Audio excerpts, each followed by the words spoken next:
Alors toujours dans la suite de la vidéo précédente, on va voir comment on peut coter un taraudage ou un filetage, hein, c'est le même concept, et puis rajouter une petite vue locale pendant qu'on y est.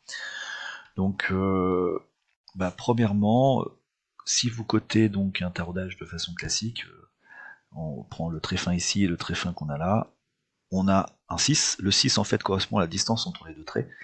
Ce ne sont pas les informations du taraudage. Donc vous devez afficher normalement M6. Pour afficher M6, il y a une première solution qui n'est pas la meilleure, mais qui fonctionne quand même, hein, je vous la montre, c'est d'aller sur préfixe, hein, j'ai sélectionné ma cote, je vais sur préfixe, et j'écris ici, en préfixe, j'écris un M tout simplement. Je valide.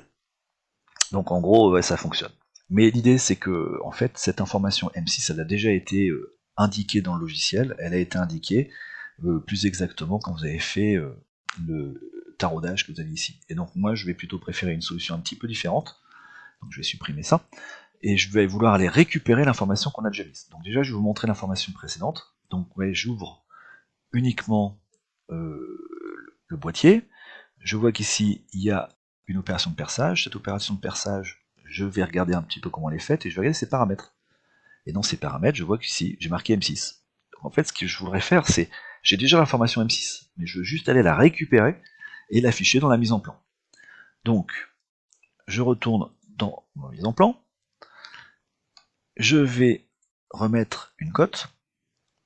Attention, le 6 que vous avez ici correspond en fait à la distance entre les deux traits, et c'est pas ce qui m'intéresse. Donc je vais cacher cette valeur-là. Pour cacher, je vais ici cliquer sur le bouton et je vais dire vide. Voilà, donc j'ai plus le 6. Mais dans préfixe, sur cette cote-là, je peux aller récupérer l'information précédente, et c'est ici, vous avez préfixe de cote et vous avez taille de taraudage pour 100 TS. Donc quand on met un diamètre, il vous marque %DI, diamètre 1% DI, préfixe de cote. Moi là, je veux récupérer le taraudage, donc taraudage ou filetage, hein, ça sera la même chose pour Solidedge, donc je clique ici, il me marque %TS tout en haut, je fais OK, et j'ai récupéré M6. Alors le gros intérêt, j'enregistre pour vous montrer, mais je vais sur le boîtier de taraudage, et vous avez en fait, quand vous faites un taraudage ou un perçage avec un taraudage, ou un filetage avec sur un axe,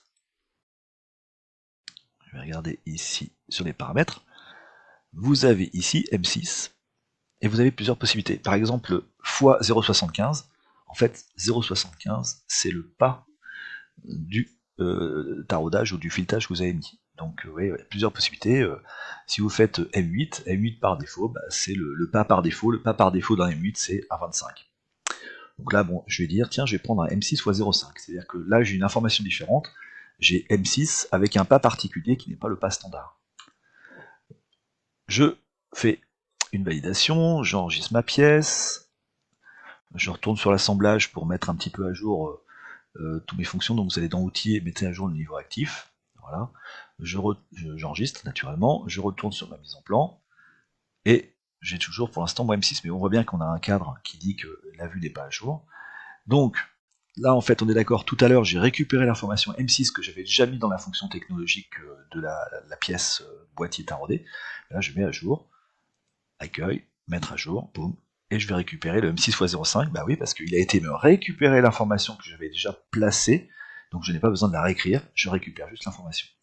Donc voilà l'idée, hein, c'est assez pratique de travailler comme ça. Et donc si jamais je reviens sur mon boîtier taraudé, et puis je modifie pour une raison ou pour une autre mon perçage, j'en mets un autre, donc là je vais revenir à M6 par exemple, donc je rechoisis le standard M6,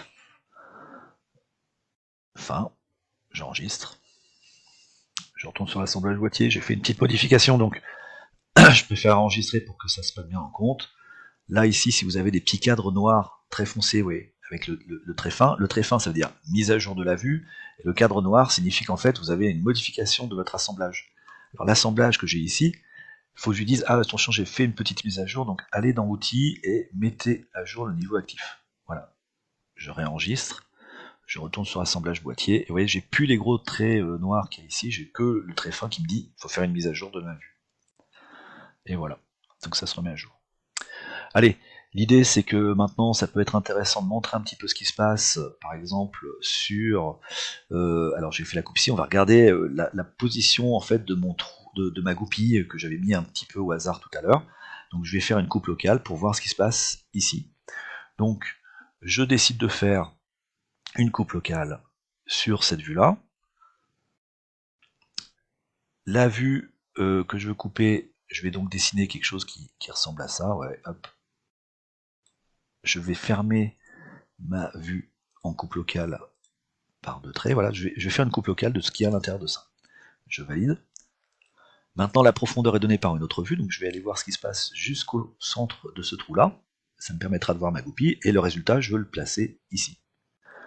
Et là, on voit bien, donc, bon, il y a un petit problème sur le trait d'axe qu'il va falloir effacer et refaire. Je vais le refaire tout de suite, mon trait d'axe.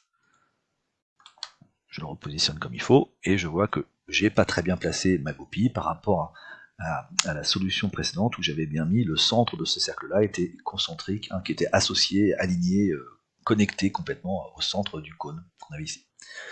Voilà, bon, c'est pas très gênant dans le système qu'on a ici, hein, puisque bon, j'ai pas été trop loin, comme je l'ai positionné un petit peu au hasard, j'aurais pu aller carrément mettre la goupille dans l'autre pièce, mais là, c'est pas le cas.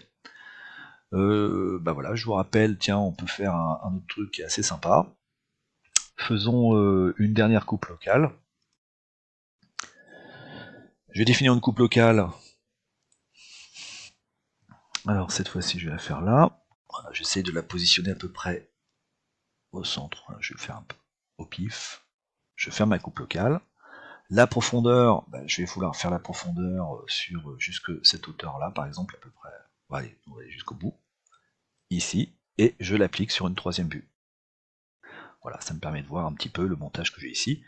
Le double trait qu'on a ici va correspondre en fait à la poche, hein, qu'on a fait sur notre pièce. Donc si jamais je voulais montrer une pièce supplémentaire, hein, je vous rappelle, je peux rajouter en assistant vue. J'ai déjà des choses qui sont ouvertes, donc je peux très bien aller maintenant dire, ah bah je vais faire la mise en plan, par exemple, je veux montrer le boîtier, donc je vais cliquer sur boîtier, toujours avoir créer la vue indépendamment de l'assemblage, je fais OK, et puis voilà, j'ai le boîtier qui va apparaître ici, donc voilà, je fais juste, moi je voulais juste vous montrer cette vue-là, et en fait, comme on a coupé pile à cet endroit-là, on retrouve ici un petit peu du trou qu'on a ici, c'est ce qu'on voit là.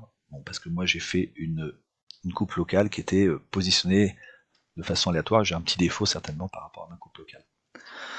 Voilà, on a fini, vous savez maintenant comment mettre en place un taraudage, éventuellement révision sur comment faire une petite coupe locale, comment faire une coupe locale définie sur une vue, profondeur sur une autre vue, résultat sur une troisième vue.